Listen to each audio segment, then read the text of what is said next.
રામ રામ દોસ્તો, જય માતાજી। આપણે છે ને એક સાઈડ ફેરો રેતીનો કરવા ગયા અહીં। રેતીનો સાઈડ ફેરો થઈ જાય ને એટલે અહીંયા આવ્યો તો ચા વાળો રોવા માંડ્યો કે મને હે ને કે તારે ટ્રેક્ટરમાં બેહાર। તો પછી ચા વાળાને બેહાર લીધો ટ્રેક્ટરમાં।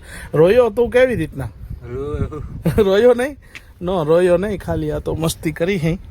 આપણે સાઈડ ફેરો કરવા ગયા હઈ અને સાઈડ ફેરો કરવા હવે લેવાનું છે ટ્રેક્ટર આગળ ને ચા વાળાને બેહારી લીધો છે। ટ્રેક્ટરમાં તમે બેહારો ગમે એને પણ એને હે ને બેસતા આવડતું ન હોય એટલે એના પગ જો આ રીતના અંદર રખાવાના, નકર આમાં ગમે ત્યાં ગરી જાય અને એને ખબર ન હોય હકીકતે। એટલે આપણે ગમે માણસને અજાણ્યાને બેહાર્યો હોય તો ધ્યાન રાખવાનું। મશીન અહીંયા પડ્યું છે, અહીંયા આપણે આવી ગયા છે ટ્રેક્ટર લઈને। હવે આપણે ટ્રેક્ટર લઈને જવાનું છે એક સાઈડ ઉપર, થોડાક ભરતીના ફેરા નાખવાના છે ને એટલે મશીન આવી ગયા। જવાનું છે, મસાલા બસાલા એને લઈ લીધા છે અને કમ્પ્લીટ થઈ ગયા છે એટલે હવે આમથી આવે બાન ખાઈને અને કમ્પ્લીટ થઈને આવે।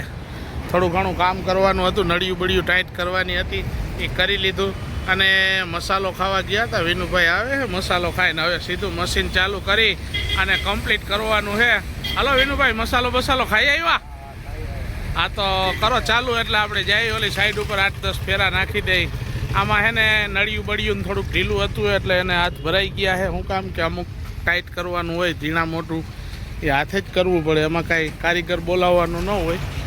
એટલે હવે જાય અહીં અમે એક સાઈડ ઉપર કામ કરવા, થોડુંક મળ્યું છે એટલે કરી આવી। આ ભરતી નાખેલી હતી, જ આપણી હતી પાયા, અહીંથી ભરી છે અને અહીંથી ભરીને આ કામ હાલે ને અહીંયા જ માલ નાખવાનો છે, ખાડાજી અંદર દેખાય ને એમાં।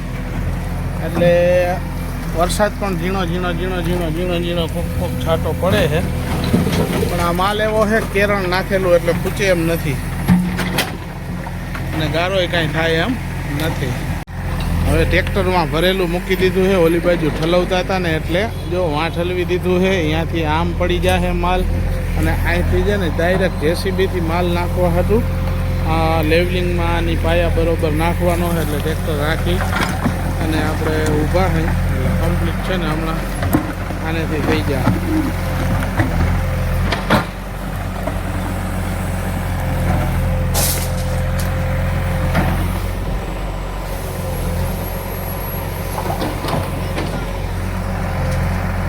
આવ્યા છે આજે અમારે ટિફિનમાં જમવા। આ છે મોબાઈલની દુકાનવાળા અને પરેશભાઈના ભત્રીજા।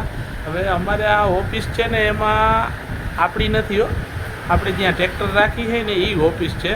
હવે રાજુભાઈનું કેવું એવું થયું કે અહીંયા એક કાચ નાખી લઈને તો એ કે આમાં ધૂળ ઓછી ઉડે।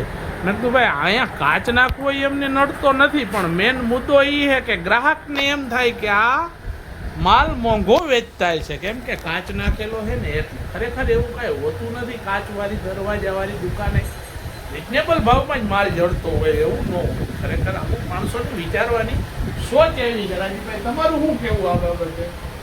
કાંઈ ના હોય, કાચ નાખેલો હોય તો કસ્ટમર તો સારા કસ્ટમર મળે। એટલે ખરેખર કાચ હોય તો સારું, પણ હવે આ છે અમારે રમલો ચેરીવાળો અને રિક્ષાવાળો। રમલો રિક્ષાવાળો કાંઈ ઘટે નહીં રમલા નહીં। અને અહીંયા અમારા સાગરભાઈ તો કાચની ના જ પાડે હો, અને શૂટિંગમાં તો ના જ પાડે। અરે જેસીબીમાં કામ પૂરું કરીને સીધા જ આપણે છે ને એક ફેરો કરવા ગયા હતા, એ ફેરો કરાઈ ગયો માછલાનો ને એવો ફેરો કર્યો ને હવે આ ફેરો ખાલી કરીને કોઈ ટ્રેક્ટર આપણે રાખી દેવું, કેમ કે આપણે ભેંસ હાટું ખાવાનું વાસિયાને એવું લેવા જવાનું।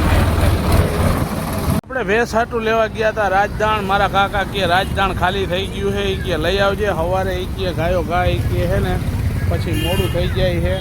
એટલે આ બધા બેઠા હતા અહીંયા ભાઈ તો દોસ્તાર ને ભરતભાઈ, આ છે સાહેબ છે, ઓલો છે મોટરું કાઢવાવાળો। એટલે દાયરાને રામ રામ, જય માતાજી। આજનો બ્લોગ આપણે અહીંયા પૂરો કરી છે, જય માતાજી। અને ઓલો મુમો મારો ભાઈબંધ છે એટલે એ મુમાને લઈ લઉં। મુમા મજામાં ને? હા તો વાંધો નહીં। અહીંયા આપણું પડ્યું છે મશીન, આ છે આપણા મોબાઈલ નંબર।